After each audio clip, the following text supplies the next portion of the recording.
Hello बच्चों, कैसे हो आप। अब देखो, स्टडी लगातार चल रही है। आज ये शायद तक पहला चैप्टर पूरा हो जाएगा 12th क्लास में।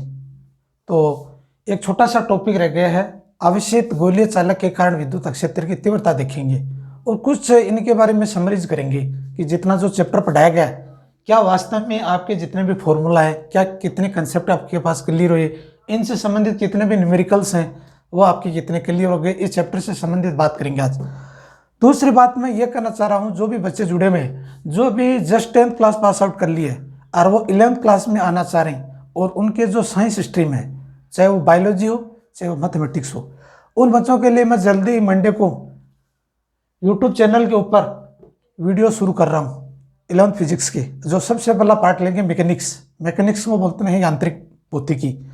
जो मैकेनिक्स का योगदान कहाँ यूज होता है, आपको पता होगा कि जितने भी रोबोटिक्स होते हैं, रोबोटिक साइंस में जितने भी ये जो चैप्टर्स हैं, मोशन है, प्लेन ऑफ मोशन है, स्टेट ऑफ लाइन्स हैं, सर्कुलर मोशन है, इनका बहुत बड़ा योगदान है। तो आपको बहुत ही ज़बरदस्त इंटरेस्टिंग आने वाला है और इतने ईजी चैप्टर हैं। और सबसे पहले शुरुआत करते हैं अपने विमा की। विमा से शुरुआत करेंगे तो आपको मंडे से 11th क्लास के चैप्टर के मिलने शुरू हो जाएंगे यूट्यूब पर। तो जो भी 10th क्लास से पास आउट बच्चे हैं और वो साइंस में आना चाह रहे हैं तो उनके लिए एक अच्छी खबर है। और एक मेरा ग्रुप है, व्हाट्सएप ग्रुप, उस लिंक में आप क्या है जुड़ जाइए। जितने भी मेरे टेलीग्राम्स हैं, जितने भी मेरे नोट्स हैं, या कोई भी आर्टिकल्स है या कोई भी न्यूमेरिकल्स हैं, वो कोशिश करता हूँ। तो जो मेरे व्हाट्सएप नंबर और मोबाइल नंबर है, व्हाट्सएप जो नंबर है वो ये है 63 50 285 452। ये जो मेरा मोबाइल नंबर है और व्हाट्सएप नंबर है, जो भी कोई क्यूरी है, आपको संबंधित कोई पर्सन की डाउट्स है या कोई भी दिक्कत है, तो आप इस व्हाट्सएप ग्रुप पे आप पर्सन को छोड़ सकते हैं। ये मेरा ग्रुप बना हुआ है, इस ग्रुप को आप ज्वाइन कर सकते हो डायरेक्टली। आप, मैं लिंक भेज दूंगा, इस लिंक के माध्यम से आप जुड़ जाइए। जितना भी जो भी प्रॉब्लम है आपको 11th क्लास से संबंधित, 12th क्लास से संबंधित, एयरफोर्स से संबंधित है, IIT मेंस से संबंधित है या नीट से संबंधित, जो भी आपको पर्सन से समस्या आ रही है ओनली फॉर फिजिक्स में, या CBSE बोर्ड हो, RBSE बोर्ड हो, कोई भी हो, तो आपको इस समस्या का समाधान आप व्हाट्सएप पे आप मैसेज को सेंड कर सकते हो, या कोई डाउट्स है आप क्रिएट कर सकते हो। जो भी है आपको समस्या आ रही है, इसमें आप माध्यम से पूछ सकते हो। ये एनी टाइम अवेलेबल रहता हूँ। जो भी आपकी क्यूरीज है या कोई डाउट्स है, आप संपर्क कर सकते हो। ये मोबाइल नंबर भी है और व्हाट्सएप नंबर भी है। तो आपको जो 11th क्लास है, 11th साइंस है, ये आपको मंडे से वीडियो मिलने शुरू हो जाएंगे।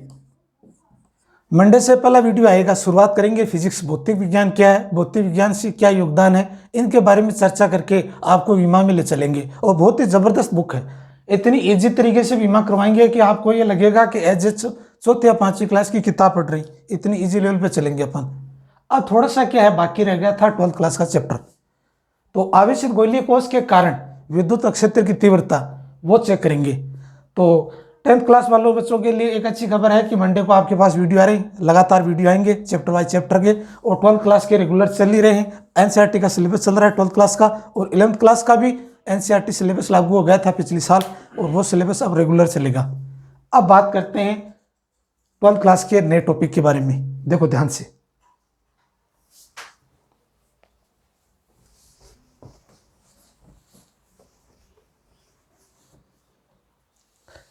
नया टॉपिक है आवेशित।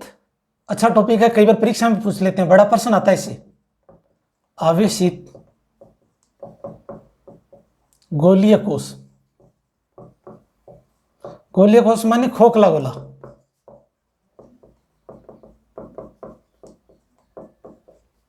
के कारण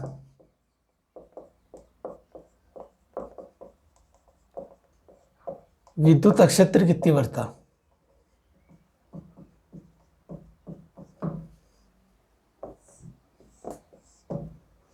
आवेशित गोलीय कोष के खोखला गोला के कारण विद्युत क्षेत्र की तीव्रता ज्ञात करते हैं। इससे पहले क्या करते हैं, अपन डायग्राम बनाते हैं, और डायग्राम को बहुत ध्यान से समझना। जितना हो सके फिजिक्स में सबसे इंपॉर्टेंट पार्ट होता है डायग्राम। डायग्राम जितने डाउट्स क्लियर कर देता है, आगे की जो इक्वेशंस हैं वो चलती रहती हैं। तो ध्यान से देखो। अब देखते हैं आवेशित गोलीय कोष खोखला गोला के कारण विद्युत क्षेत्र की तीव्रता। तो सबसे पहला जो बिंदु है एक, वो ये लिखते हैं, जब बिंदु P गोलक के बाहर स्थित हो,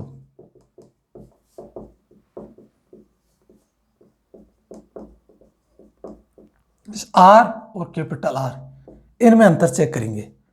वो कैसे आएगा देखते हैं। एक गोला है, एक समान रूप से आवेशित है, चालक गोला है, चालक गोले के ऊपर सबसे ज्यादा आवेश रहता है उसके सतह पर, तो ये आवेशित है। अब कह रहा है कि यहां 0 से लेकर O कैपिटल R है, यह गोले की त्रिज्या है, मूल बिंदु 0, और R दूरी पर बिंदु P स्थित है। तो आप एक परिकल्पना करते हैं गोले की, और यह R दूरी है, और इसमें अल्पांश है ds और विद्युत क्षेत्र की तीव्रता है, यह अपन ज्ञात करते हैं। जब बिंदु P गोले से बाहर स्थित हो तो इसमें क्या है, R का मान है वो ज्यादा है, स्मॉल r का मान है वो कैपिटल R की तुलना में ज्यादा है। तो कैपिटल जो स्मॉल r है उसका मान ज्यादा होगा कैपिटल R से। नहीं है तो इसका दूसरा तरीका देखो, ये भी समझ सकते हो, इसी को मैं लाइन चेंज कर रहा हूं। कहने का तात्पर्य यह है कि यह जो आपका पार्ट है, यह पार्ट तो हो गया कैपिटल R, और यह जो यहां से लेकर, ध्यान से देखना, और यह जो डार्क लाइन है, यह लाइन यहां तक व्यक्त कर रही है स्मॉल r को। तो जो स्मॉल r है वो कैपिटल R की तुलना में बड़ा है, तो यहां बड़े होने के लिए क्या करते हैं, ग्रेटर देन का साइन ले लिया। यह आपकी फर्स्ट कंडीशन है। इस कंडीशन की क्या आप परिकल्पना करते हैं, तो इसकी थ्योरी देखो कैसे बनाते हैं, बहुत इजी थ्योरी है। माना कि मूल बिंदु O पर एक समान रूप से Q आवेश वितरित है, और कैपिटल R है वो गोले की त्रिज्या है, स्मॉल r दूरी पर बिंदु P स्थित है, यहां बिंदु P है, और बिंदु P पर एक अल्पांश के कारण विद्युत क्षेत्र की तीव्रता ज्ञात करते हैं। ये इसकी एक्सप्लेनेशन हो गई या थ्योरी हो गई, या और भी इजी बना सकते हो। तो आप ये मानो कि एक गोलाकार आकृति का चालक है, उसमें एक समान रूप से आवेश वितरित है, और चालक गोले की जो त्रिज्या वो कैपिटल R है और स्मॉल r है, वहां बिंदु P स्थित है, और बिंदु P पर विद्युत क्षेत्र की तीव्रता ज्ञात करनी। ये आपका एक्सप्लेनेशन व्याख्या होगी। अब इससे संबंधित क्या करते हैं, अपन व्याख्या करते हैं। तो फर्स्ट जो व्याख्या करते हैं तो वो कहते हैं गाउस के नियम के अनुसार, या गाउस की परिभाषा के अनुसार, गाउस की परिभाषा के अनुसार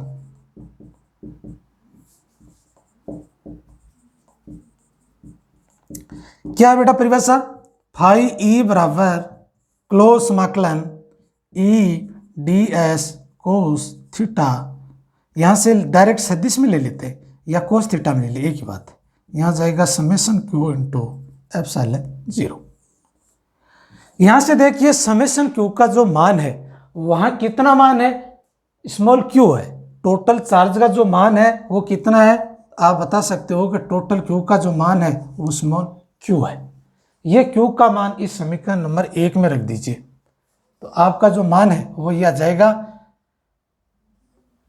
ई D S equal to Q upon epsilon 0। अब आपको पता है कि E को बाहर ले लेते हैं विद्युत क्षेत्र की तीव्रता, और ds को ले लेते हैं अंदर, यहां जाएगा Q अपॉन 4 पाई एप्सिलॉन 0। और ये एप्सिलॉन 0 ध्यान से देखो, ds क्या है, ये गाउसीय पृष्ठ है, चालक गोले का पृष्ठीय क्षेत्रफल है, या इसको बोलते हैं गाउसीय पृष्ठ का क्षेत्रफल है। कितना है, 4 पाई r स्क्वायर। तो यहां जो ds अल्पांश है, इस अल्पांश का मान आ जाता है 4 पाई r स्क्वायर। ये मान अपन यहां रखेंगे ds की जगह। तो अब आपकी इक्वेशन हो जाएगी e 4 पाई r square equal q upon 4 epsilon naught. अब ये जो मान है ये मान नीचे आ जाएगा, तो e का जब मान ज्ञात करेंगे तो आ जाएगा q upon 4 pi epsilon not और r का स्क्वायर। तो 1 अपॉन 4 पाई एप्सिलॉन 0 का मान होता है k। तो आपको पता है कि k का जो मान है वो ये होता है 1 अपॉन 4 पाई एप्सिलॉन नॉट। तो e का जो मान है वो क्या जाएगा, के क्यू इंटू r का स्क्वायर। ये आपकी कंडीशन आ गई, तो ये आपका सूत्र आ गया।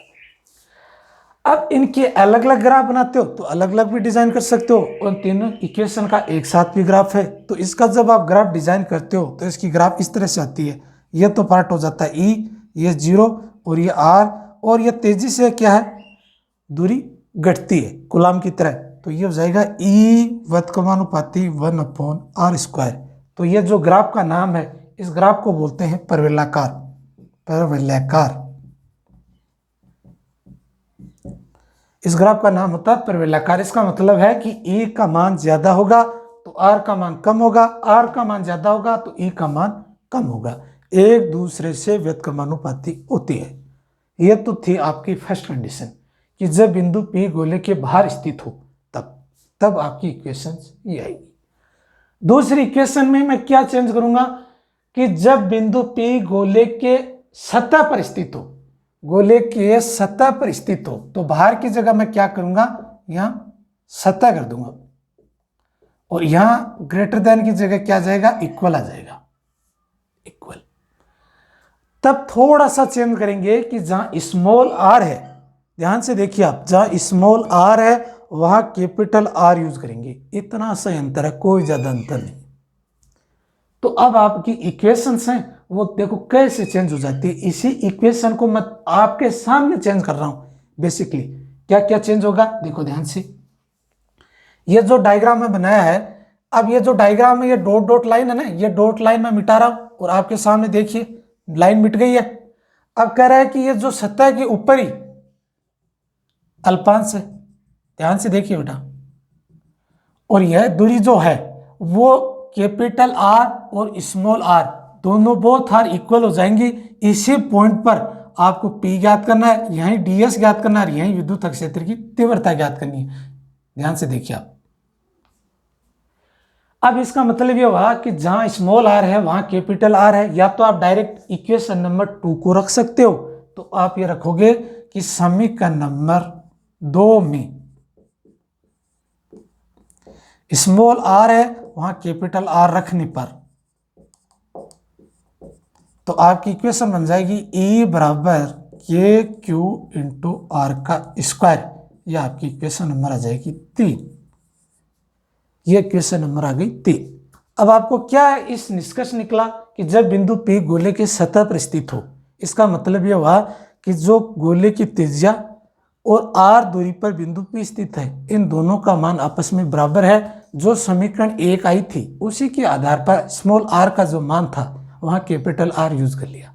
यह आपका पार्ट नंबर हो गया। तो अब तीसरा बिंदु यह पूछ लिया जाता है एग्जाम में कि जब बिंदु P गोले के अंदर स्थित हो तो ये स्मॉल r की दूरी या कैपिटल R की तुलना में कम हो, तो क्या इस गोले की त्रिज्या, इस गोले की विद्युत क्षेत्र की तीव्रता कितनी होगी, इसमें क्या परिवर्तन आता है वो देखते हैं जस्ट। अब आप इसको थोड़ा सा एक बार समझ लीजिए, मैं चालू करता हूं।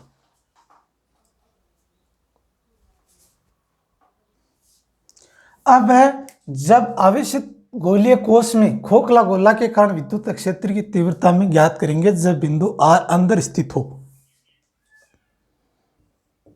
जब बिंदु P गोले के अंदर स्थित हो,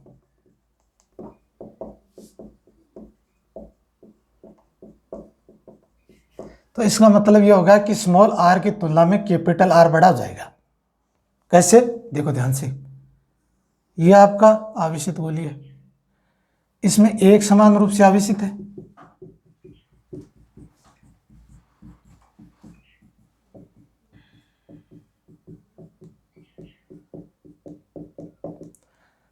ये Q एक समान रूप से आवेश वितरित है। अब कह रहा है कि ये जो मूल बिंदु 0 से लेकर ये कैपिटल R है, ये गोले की त्रिज्या है, तो यहां कह रहा है स्मॉल r दूरी पर बिंदु P स्थित है, और यहां ds अल्पांश है और विद्युत क्षेत्र की तीव्रता है। बट यह कह रहे हैं कि आवेशित गोलीय कोश के अंदर जो विद्युत क्षेत्र की तीव्रता है वो 0 होती है। तो आप तीसरा जब बिंदु ज्ञात करते हो तो देखो ध्यान से, जब बिंदु P गोले के अंदर स्थित हो तो इसकी विद्युत क्षेत्र की तीव्रता जब ज्ञात करते हैं तो कैपिटल आर है वो है गोले की त्रिज्या, स्मॉल आर दूरी पर बिंदु पी स्थित है और बिंदु पी पर जो विद्युत क्षेत्र की तीव्रता है शून्य होती है। तो अब इस चालक गोले के अंदर विद्युत क्षेत्र की तीव्रता शून्य होती है। तब आपकी जो इक्वेशन आई थी, ध्यान से देखिए आप, नहीं है तो इसको एक्सप्लेनेशन करके एक बार और बता देता हूं मैं गाउस के नियम के अनुसार।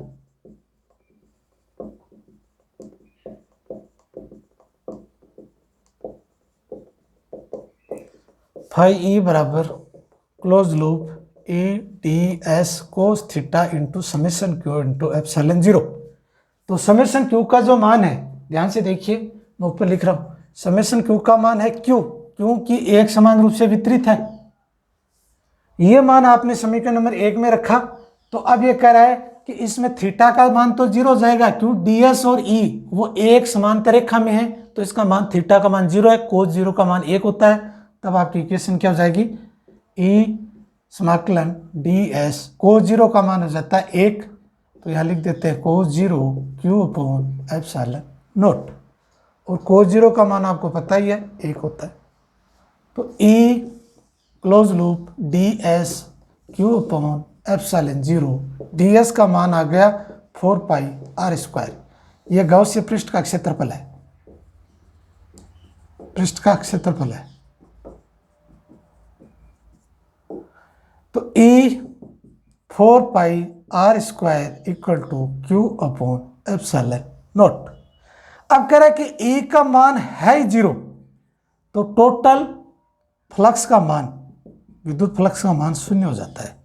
नहीं है तो आप इक्वेशन को चेक भी कर सकते हो, तो Q upon 4 pi epsilon naught into R square के क्यू इंटू आर का स्क्वायर। तो कह रहा है कि E का मान जीरो है, तो फाई ई फ्लक्स का मान भी क्या हो जाएगा, जीरो हो जाएगा।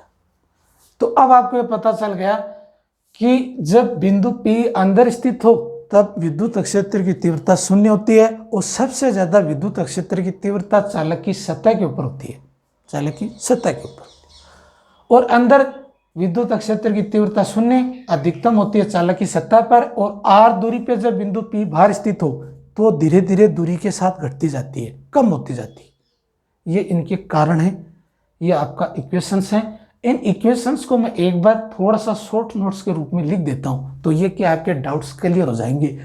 अगर ये इक्वेशन आप नहीं लिख पाते हो, इतनी कहे कि सर कितनी इक्वेशन लिखने की क्या दिक्कत है, आप डायरेक्ट मान भी बता सकते हो, तो आप डायरेक्ट भी लिख सकते हो।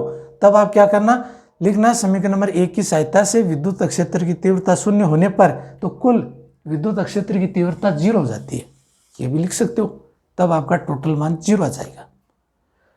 तो अब आप क्या करोगे, इसी इक्वेशन में आपका चेंज हो जाएगा। कौन सी इक्वेशन में, जो आपको दिखाई दे रहा है इसी पार्ट में आपका जीरो हो जाएगा। इसी पार्ट में देखो ध्यान से, इस पार्ट में आपका क्या करना है, E का मान zero, D S cos zero equal to Q upon epsilon zero.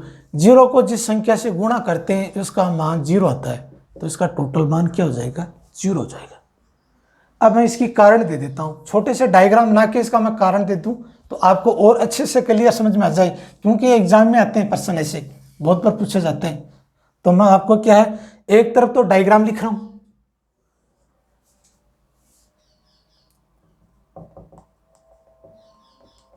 और एक तरफ लिख रहा हूं मैं सूत्र।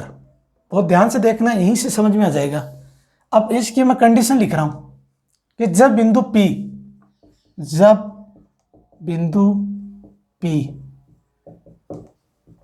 गोले के बाहर स्थित हो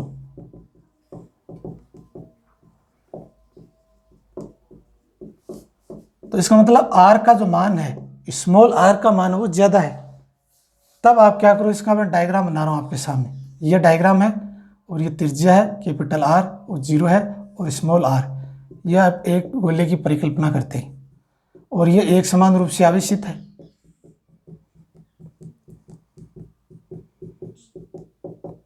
और R दूरी पर बिंदु P स्थित है और ds अल्पांश है और E विद्युत क्षेत्र की तीव्रता है। दूसरी कंडीशन देखो, जब बिंदु P गोले की सतह पर स्थित हो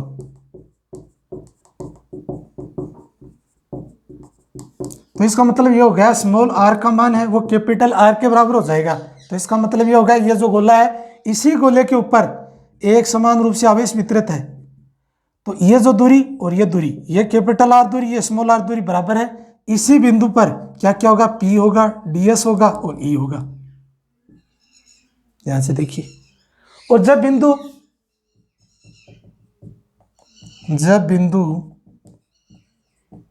पी गोले के अंदर स्थित हो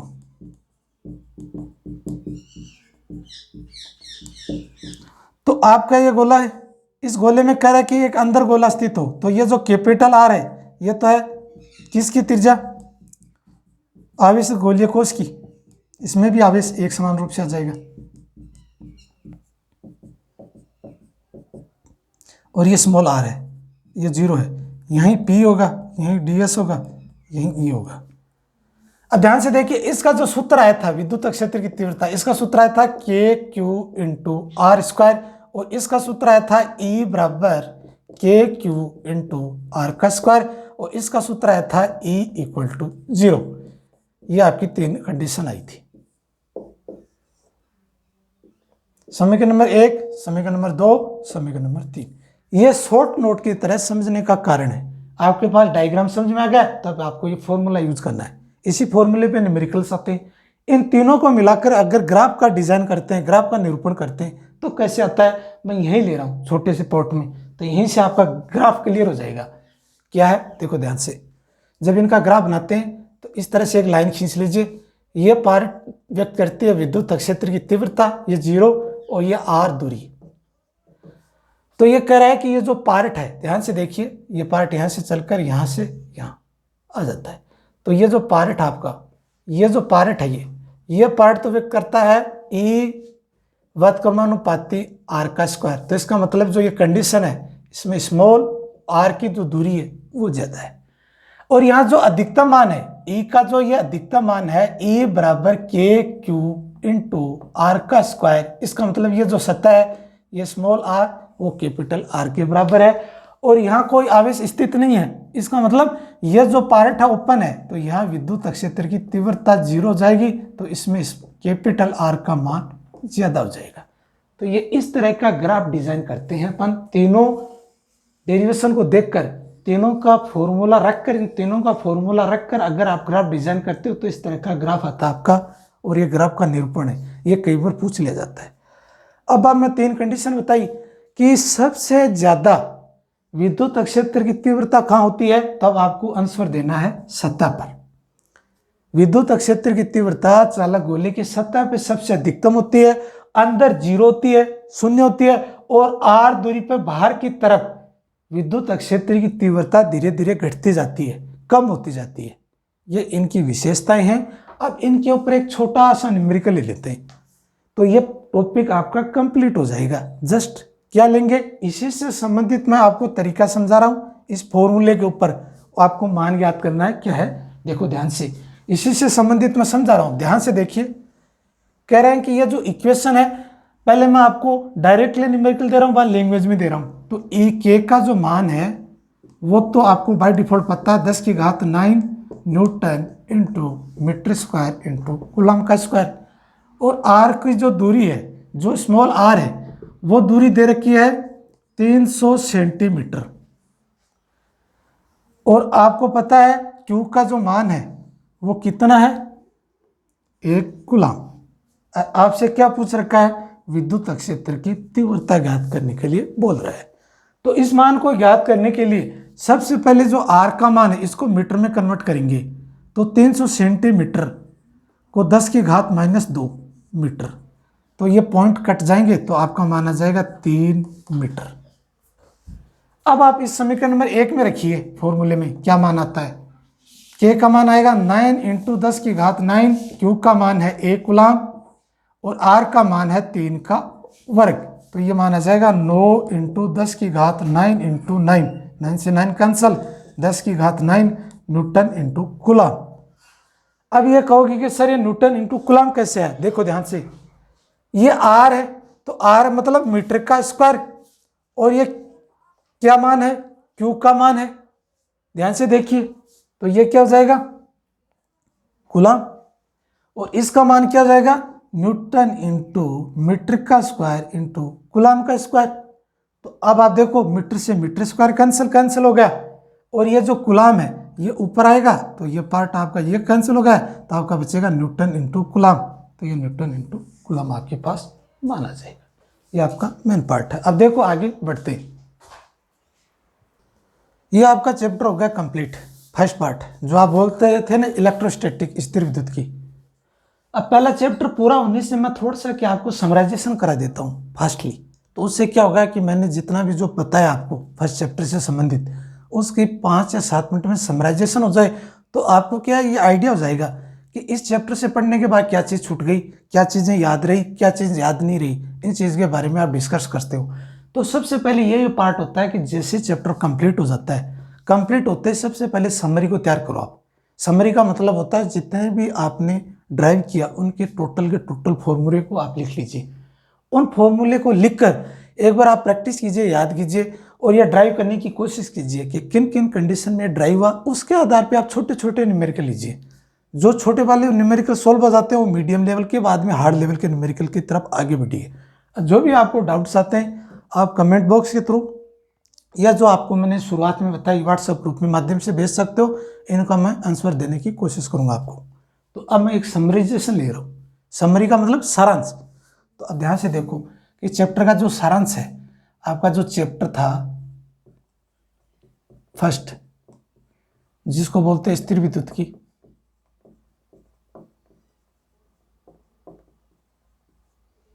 इलेक्ट्रोस्टैटिक, तो फर्स्ट जो पार्ट था वो आपने ये देखा कि चार्ज है जो आप देखते हैं आवेश। आपने देखा आवेश के प्रकार कितने थे, 2। एक तो था धनात्मक आवेश, एक था ऋणात्मक आवेश। धनात्मक आवेश को प्लस क्यू से, ऋणात्मक आवेश को माइनस क्यू से, और आवेश है 2 प्रकार की। अब आपको यहां से पता चल गया कि प्लस और प्लस क्यू चार्ज में तो लगता है प्रतिकर्षण बल, और असमान आवेश में लगता है आकर्षण बल। आवेश 2 प्रकार के होते हैं, एक धनात्मक एक ऋणात्मक, और धनात्मक या ऋणात्मक आवेश में प्रतिकर्षण बल लगता है, असमान आवेश में आकर्षण बल लगता है। एक तो ये हो गया। आवेश को घर्षण करने के तरीके, आवेश को आवेशित करने के तरीके,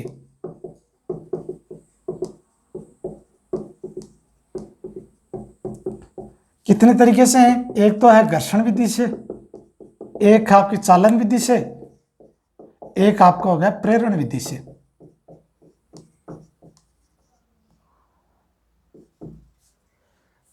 घर्षण में 2 कुचालक वस्तुओं का आपस में घर्षण कराते हैं, चालक में 2 चालक वस्तुओं का आपस में संपर्क कराया जाता है, और प्रेरण विधि से बिना संपर्क कराए उस वस्तु को आवेशित करते हैं, वो गया आपका प्रेरण विधि से। उसके बाद में आपने देखा कूलॉम का नियम, कूलॉम का नियम जिसका फॉर्मूला यह आया था कि Q1 Q2 इंटू आर का स्क्वायर। बाद में था कूलॉम का सदिश निरूपण। सदिश निरूपण में क्या व्यक्त था, दिशा का ज्ञान। सदिश का मतलब वेक्टर होता है दिशा पे निर्भर, तो इसमें जो दिशाएं हैं वो विपरीत है, और विपरीत होने के कारण यह न्यूटन गति के तीसरे नियम की पालना करता है।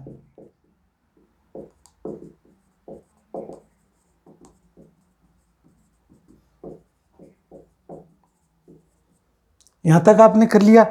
इनमें आपने बहुत से मान निकाले, क्वांटीकृत राशि निकाली, योजकता का नियम निकाला, संरक्षण का नियम लिखा, अध्यारोपण का सिद्धांत देखा।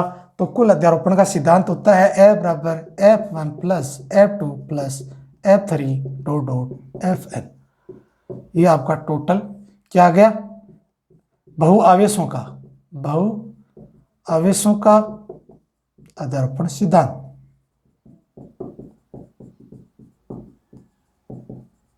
ये आ गया।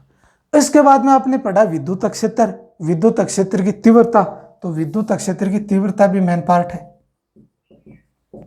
विद्युत क्षेत्र की तीव्रता तो E बराबर F इंटू क्यू जीरो, ये आपने पढ़ा। इसका मात्रक होता है न्यूटन इंटू कूलम्ब या वोल्ट इंटू मीटर। विद्युत क्षेत्र की तीव्रता का आपने फॉर्मूला ड्राइव किया और पैराविद्युतांक भी देखा, निर्वात की विद्युतशीलता देखी, माध्यम की विद्युतशीलता देखी, और कुछ चालक वस्तुओं के लिए अलग होता है पैराविद्युतांक और धातुओं के लिए अलग होता है, हवा के लिए अलग होता है। अगर आपको पूछ लिया जाए कि पैराविद्युतांक हवा के लिए कितना होता है, 1 होता है, और धातुओं के लिए अनंत होता है, ये भी देखा आपने। इसके बाद में आपने देखी विद्युत बलरेखाएं। विद्युत बलरेखाएं, बलरेखाओं के आपस में आपने गुणधर्म देखे। गुणधर्म ये देखे कि बलरेखाएं, विद्युत बलरेखाएं आपस में काटते नहीं है। कटान बिंदु पे दो विद्युत क्षेत्र की तीव्रताएं होंगी, जो कि संभव नहीं है। और विद्युत बलरेखाएं क्या है, बंद लूप नहीं बनाती हैं, वो धनात्मक से बाहर निकलती हैं और ऋणात्मक में प्रवेश करती हैं। इस तरह के गुणधर्म देखे आपने। वहां से देखते विद्युत द्विध्रुव देखा आपने, विद्युत द्विध्रुव, और एक देखा विद्युत द्विध्रुव आघूर्ण। आघूर्ण को P से व्यक्त करते हैं, इसका मात्रक कूलम्ब इंटू मीटर था, जो फॉर्मूला ये आया था Q इंटू 2A। ये कूलम्ब हो गया, ये मीटर हो गया। इसका मात्रक एक अन्य भी आया था डी/, एक डी/। अगर पूछ ले कि विद्युत द्विध्रुव आघूर्ण का अन्य मात्रक बताओ डी/, और डी/, में कितना मान होता है, 3.3 इंटू 10⁻³ कूलम्ब मीटर। यह आपने विद्युत द्विध्रुव आघूर्ण पढ़ा। अब देखा आपने अक्ष और निरक्ष, विद्युत द्विध्रुव के कारण अक्ष और निरक्ष में विद्युत क्षेत्र की तीव्रता देखी। तो ई अक्ष का जो मान था वो आया था 2kP इंटू r⁵, और निरक्ष पे आया था kP इंटू r⁵। ये आपने मान देखा विद्युत क्षेत्र की तीव्रता में। अक्ष का अलग मान देखा, निरक्ष का अलग देखा। उनके बाद में आपने देखा मान, ये यहां तक कंप्लीट हो गया। कहां तक, ई निरक्ष तक। ई निरक्ष के बाद में क्या पार्ट बच जाता है, आपके बच जाता है विद्युत फ्लक्स। तो मैं यहां लिख देता हूं आगे का पार्ट। ये आपको समझ में आ गया कि मैं रिवीजन समरी बता रहा हूं, ये चीजें आपकी हो गई। आगे देखिए,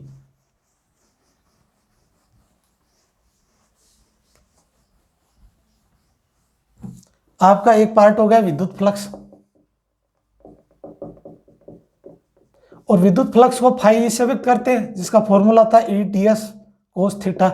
यह भी एक अदिश राशि है, इसका मात्रक भी आप याद कर सकते हो। E का मात्रक होता है न्यूटन इंटू कूलम्ब, और ds का क्षेत्रफल तो मीटर का स्क्वायर, ये इसका मात्रक हो जाएगा।